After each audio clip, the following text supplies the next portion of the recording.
Buenas tardes, señor juez, señor magistrado, perdón. Mi nombre es Alberto Muñoz, soy el señor que instauró la tutela en contra del señor presidente o la presidencia de la República y contra la gobernación y la alcaldía de Pitalito.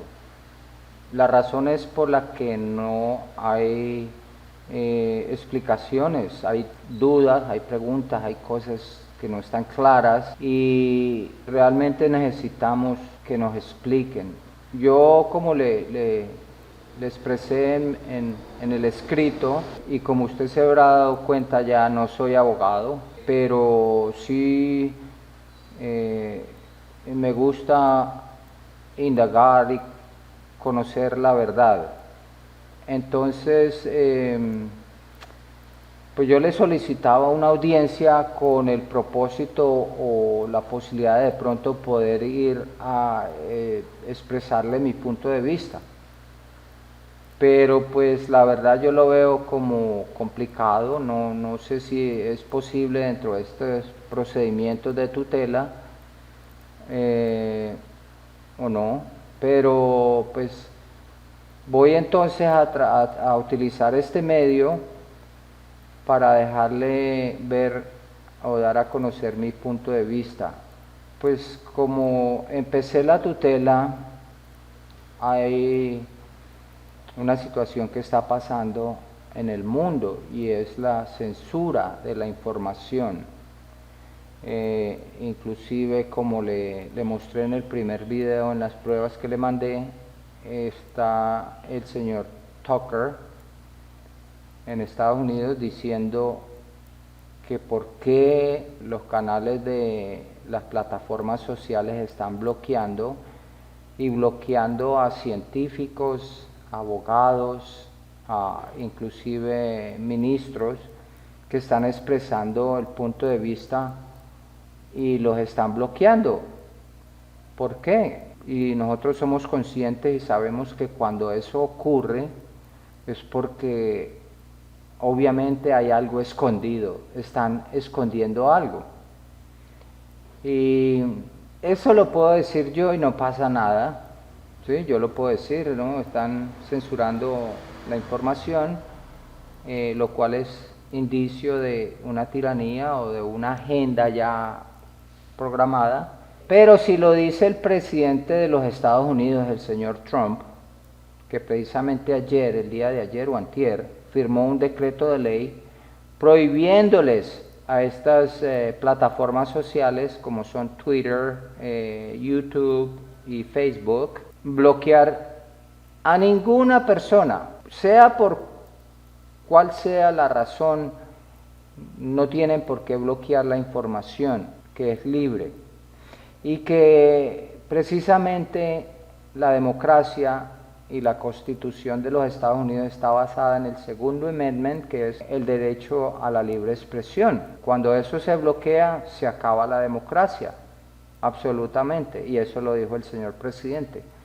Ahora yo quiero que me responda a mí el señor Duque, el presidente, por qué aquí en Colombia lo único que escuchamos en los medios de comunicación, en la televisión, en la radio, es la propaganda oficial del supuesto problema que tenemos. No se escucha absolutamente ninguna otra voz. Esto es lo que dice el señor Donald Trump. Escuchemos.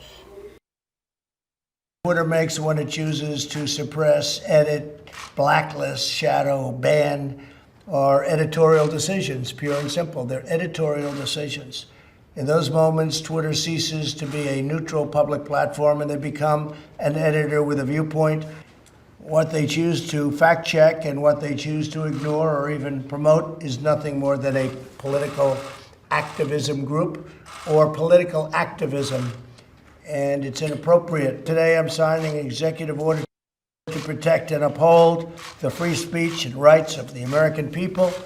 Así las cosas, señor magistrado, pues vemos claramente de que esto no es un invento mío, ni que me pueden decir que no está sucediendo, que no hay disensión y que están bloqueando y tapando las voces, callando las voces que disenten.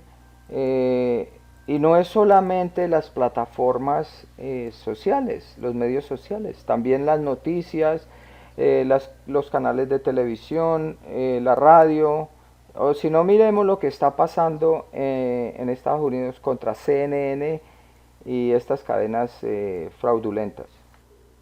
Esto, como puede ver, señor magistrado, es el pueblo ya cansado de las noticias falsas, de la desinformación, de todo lo que está pasando con esto, que cómo a través de los medios están controlando una narrativa para engañar al pueblo y establecer este sistema fiduciario y corrupto que hay de préstamos y deuda. Esto no son inventos míos, señor magistrado, es la realidad que estamos enfrentando hoy en día y creo que es el momento de tomar una decisión, dar un paso adelante y enfrentar esta realidad. Igualmente lo podemos ver desde adentro, desde las oficinas de CNN. These demonstrators are ready to confront these law enforcement officers. You have law enforcement in heavy tactical gear, protesters that are, clearly ready. You just see something else happen there. Another demonstrator threw what appeared to be a large object at one of those SWAT officers. They're throwing signs at the police officers, and they're not showing any sign of dispersing. And about 15 minutes ago, bueno, creo que está claro que la manipulación de la información y la gente que se está dando cuenta, está despertando. Pasemos a otro tema. Pero bueno, yo hablaba del sistema económico fiduciario con el que nosotros tenemos y obviamente pues es un sistema basado en la deuda, en una moneda que no tiene absolutamente ningún valor intrínseco, que es un papel y que ellos obviamente para poder endeudarnos o prestarnos, ¿sí? Porque nos vienen es con el préstamo o ayuda humanitaria para endeudarnos. Obviamente lo que ellos tienen que hacer es crear una necesidad en el pueblo. Al crear la necesidad, pues nosotros vamos a ir de rodillas a ellos a solicitarles sus ayudas, ¿sí? O préstamos. Y obviamente pues vamos a quedar millones y millones de dólares endeudados con esta gente. Y en la medida que no los paguemos, y ni siquiera paguemos, es que ni siquiera podemos pagar los intereses, pues se nos van a llevar las empresas, se van a llevar el Ecopetrol, se van a llevar los minerales, se van a llevar todo. Y si nosotros no pagamos, pues se nos llevan la casa, el carro y la finca, ¿sí? Y obviamente pues con una economía tan frágil como la de nosotros, y nos endeudan, pues acaban de quebrarnos, ¿sí? Bueno, esta es una de las tantas préstamos que recibe Colombia. Noticia del Banco Mundial. Dice, Colombia recibe un desembolso del Banco Mundial para apoyar su lucha contra el COVID-19. Abril 4, 2020, dice, como parte de la respuesta para enfrentar la emergencia del COVID-19, el 31 de marzo el gobierno de Colombia recibió un desembolso de 250 millones de dólares de un préstamo para políticas de desarrollo. Ajá, interesante, para políticas de desarrollo. Bueno, dice aquí abajo, explica el banco, estamos comprometidos con Colombia, ¿sí? En este momento de emergencia sanitaria y brindamos apoyo rápido al gobierno con esta inyección de fondos para el bienestar de toda la población. Leamos entre líneas, con esta inyección de fondos, ayuda humanitaria.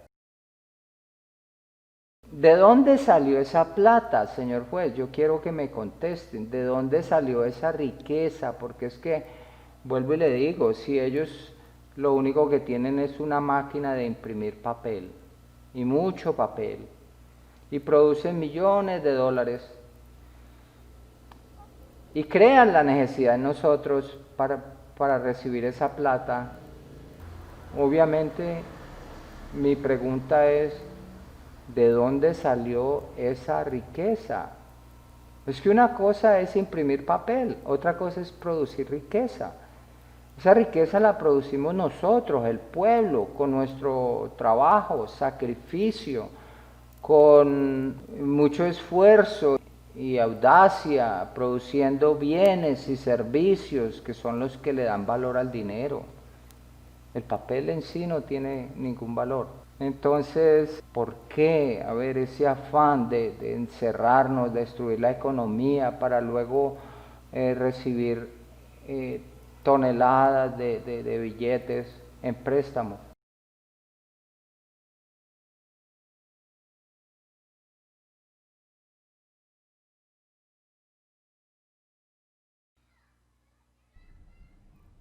Entonces, sabemos que en el 2019, o por lo menos quienes nos molestamos en investigar a fondo estas cuestiones, pagamos los impuestos más altos de la historia, pero no solo en Argentina, también en todo el mundo.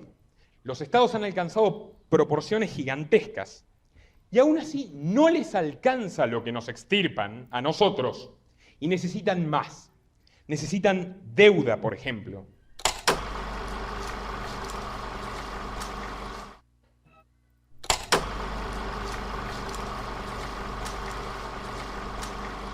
No sé si sabían que nosotros estamos atravesando, por supuesto, una situación crítica. La deuda en Argentina representa el 80% de nuestro Producto Bruto Interno, la deuda externa. Pasó más o menos del 20% al 80% en estos últimos 3 años.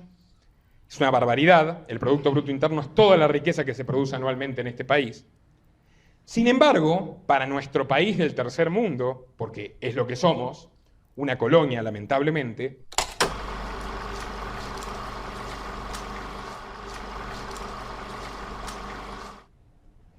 eso nos puede llevar al borde de la ruina. Sin embargo, en los Estados Unidos, la deuda total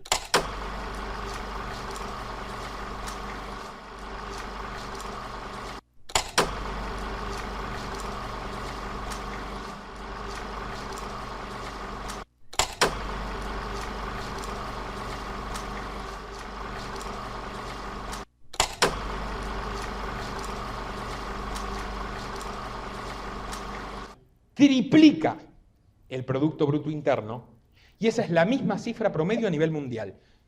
Ergo, toda la riqueza, todo lo que se produce en un año en el mundo no alcanza para cubrir el 30% de la deuda. ¿A quiénes les debemos, me pregunto? ¿Cómo puede ser esto? Estas cosas suceden, por ejemplo, porque ya no tenemos moneda, pero no solo en la Argentina. Nosotros sabemos que este billete vale muy poco, y el año que viene va a valer menos.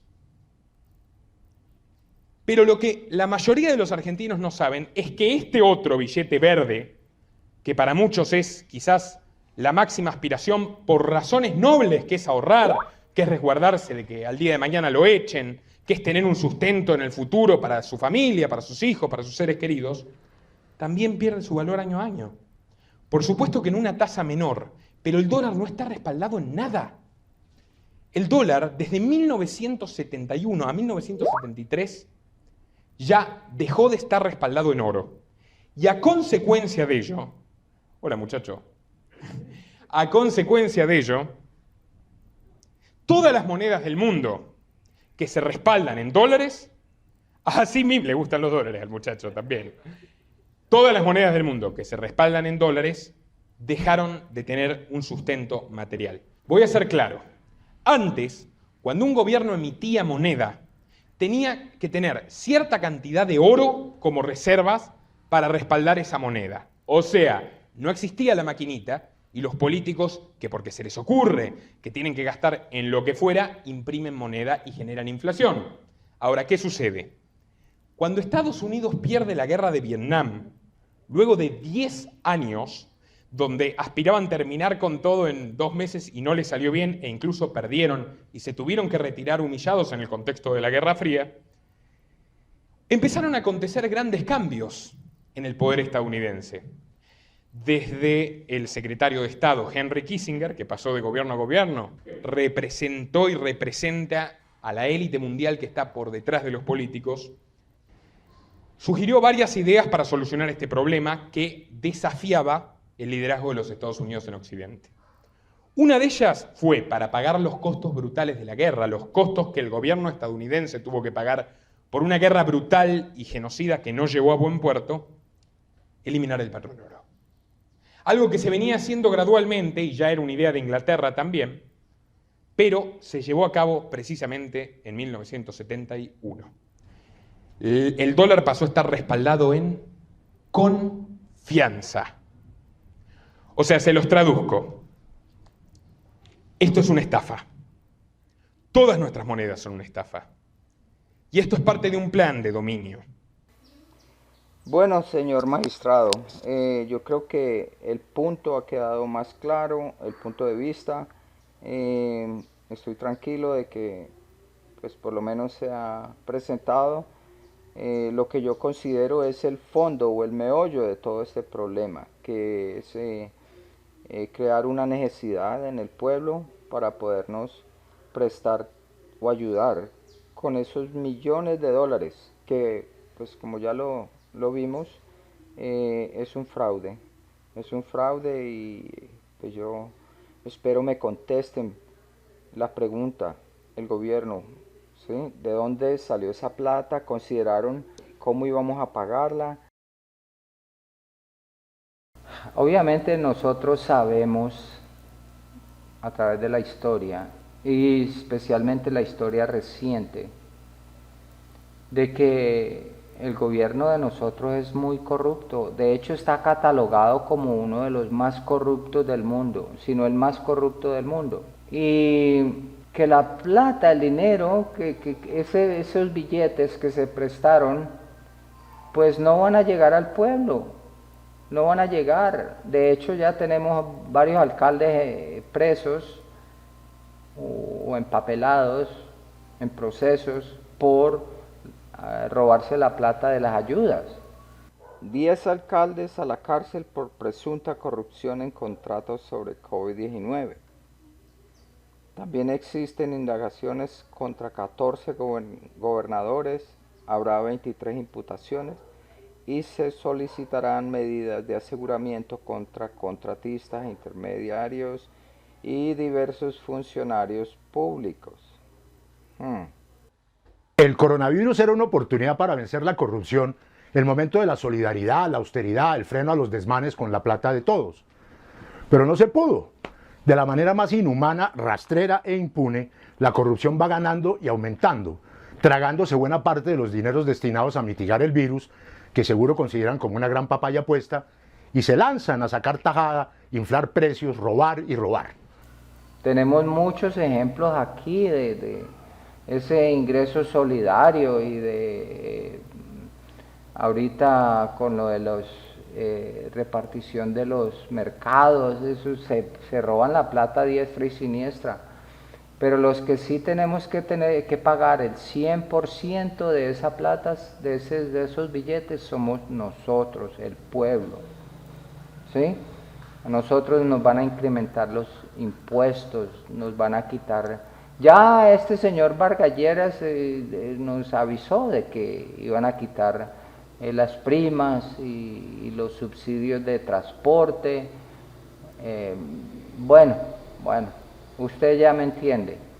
Bueno, señor magistrado, la cuestión es que no podemos pretender o ser ingenuos en el creer de que nuestro país es corrupto o catalogado como uno de los más corruptos del mundo y pretender que ahorita no, que ahorita están haciendo una buena labor por nosotros y están cuidando de nosotros, ¿sí? Que ahora no son corruptos, ahorita están haciendo el bien y mirando por el bien de nosotros. Creo que eso sería muy, muy ingenuo.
Ahora, la otra cosa que quería hablarle es de la situación que se ha venido presentando con la salud.